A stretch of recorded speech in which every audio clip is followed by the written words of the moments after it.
The current armed conflict began in June 2011. It's between the Burmese military, the Tatmadaw, and the Kachin Independence Army, which is Burma's second largest non-state army. While the conflict began in June 2011, it actually dates back a decade.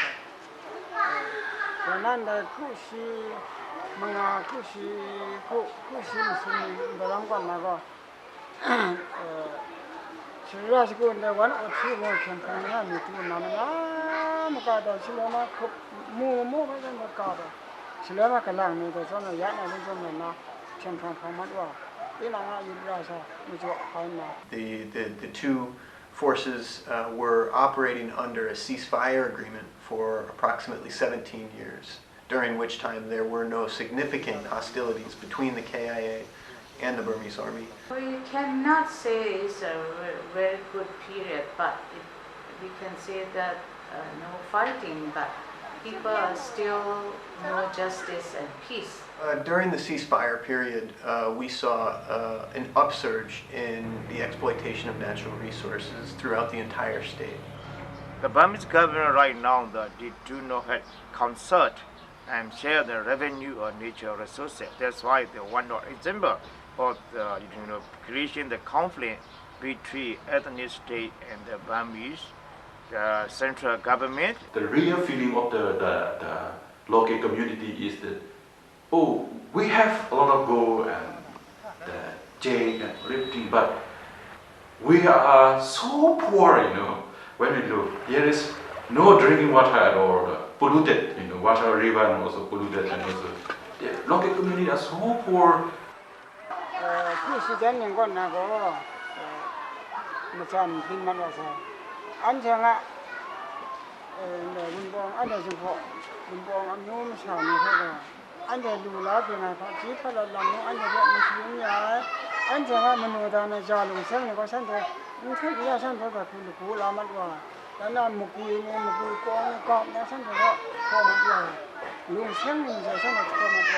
So if we look at the fact that natural resource and energy projects have become a factor in new conflicts in the country, then we need to understand that people in Burma who used to be threatened by men with guns are now being threatened by men with briefcases backed up by men with guns.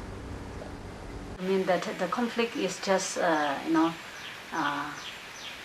caused by only the business. There is there are many root causes, but that trade gas or any investment project are also one of the main causes of that the conflict.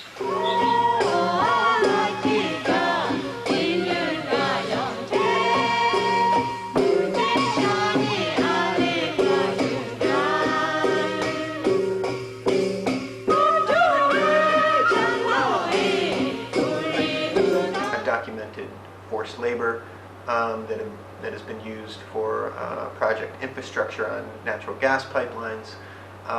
There's been a serious problem with land confiscation and forced displacement to facilitate the construction of large-scale development projects, including hydropower dams, mineral mines, and other projects.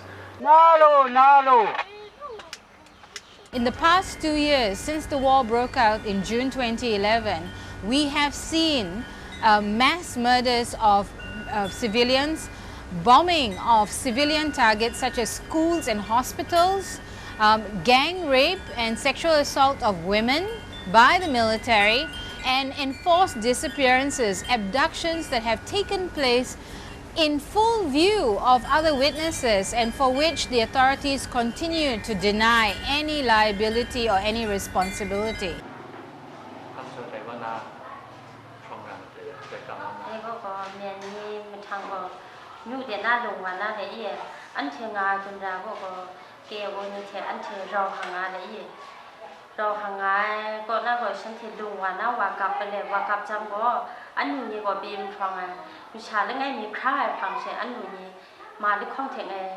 phong bù mặn hòa đây khum sum ya chỉ phật ngày đi gọi là bù mặn hòa đang để gọi xích thì bà khum khum ya xí để gọi từ đây nếu anh ấy phong hoa là ngõ để nhiên mà ra cái anh ấy mà riêng mà sao này vậy hắn là xem ta có cái sao anh ấy mà riêng mà sao này ta nát cái gì anh ấy không ngại sao mà anh đi mà sao phong anh ấy mà sao được cái này rất cao để làm gì snap cái bài này rồi cặp này rồi anh ấy Serious international crimes have continued to take place in the past 3 years despite the so-called opening of reforms in the country. We've seen commitment of mass atrocities in Kachin state, in Mandalay division, in Pegu division, and Arakan state. During the conflict, there is a lot of rape case and tortures and forced labor and human abuses in the Kachin area. So, but that is has done by the military, but we can say it is intentionally what they have done. So that is what we see. And also the religious persecution, they destroy the churches and also the targeting to the civilian. Where there is the military Burmese army, there is rape cases, so they are not safe anywhere where there is an army. We have documented cases of rape committed by Burmese soldiers, in some cases gang rape. Many of these crimes are committed with impunity. There has been very limited accountability for sexual violence within the military. And the accountability that has occurred has been inadequate. There have been cases where Kachin people, and in fact in other cases of serious international crimes, where other people in Burma have tried to take their cases to local courts in order to get remedy, to extract remedy, or to ensure that people abducted or subject to enforced disappearances were surfaced. And in the case of Somla Roja, who was abducted by military troops in full view of her family, and whose family members continued to petition the courts to try and get the case investigated, they were flatly turned down. In fact, the courts favored the accused, the military, and refused to hear testimony from the family, from the petitioners, from the people who had put forward that case. This is consistent. This is consistent with the general pattern that over the years that the judicial system in Burma is not impartial nor independent. It all boils down to the constitution, which legitimizes and perpetuates a situation of impunity. Nobody try to solve how to sue. To the court, sue to the court. Because it's useless. Because we already been tried one case, 2 cases already. It doesn't accept by the court. Well, the impunity in Burma is by law. So by law, the military cannot be held accountable for past abuses that have occurred over many years, many decades. And this is a very serious obstacle to genuine reform in the country. For me, justice means, justice means we also need a good constitution and rules of law. If there is no rules of law, no good constitution for the people, there would be no justice. Because at the trial, we people didn't get any equality at the front of the trial. For lasting peace to occur in this part of the country, the first and foremost, the abuses need to stop. So I think there needs to be a fundamental change in the behavior of the Burmese military in the ethnic areas. And until that happens, a lasting peace will be impossible.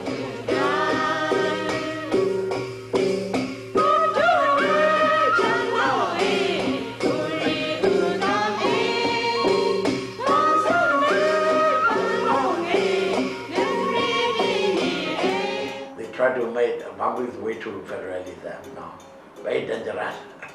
So we need to clear barrier federalism rather than Bambi's way to federalism.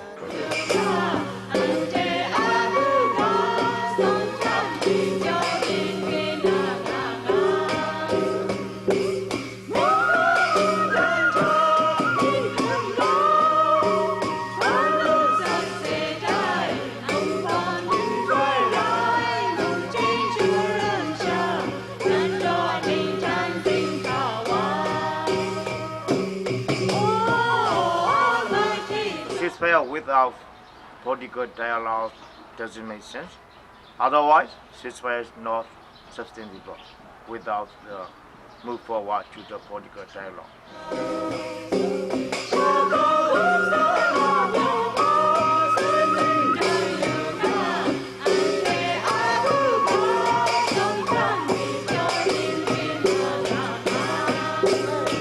Constitution must be the federal and also to assure for the democracy and the human right and the gender, and also the division of power, like a natural resources management, or that is a division of the power. Ya tem sabli dapa kata ko lewa se stana simsak langwa de panggon mare jan lang khona de. Even though they said they will reduce, the government said, well, both of us will try to reduce the fighting. But actually, just after the last meeting, fighting was happening in northern Shanxi again.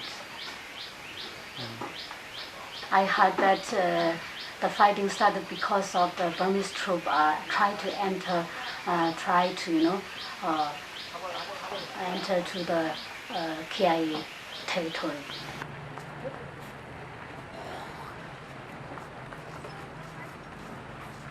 Women's participation and civil society's participation would be important. It is important for the for the change, for transformation.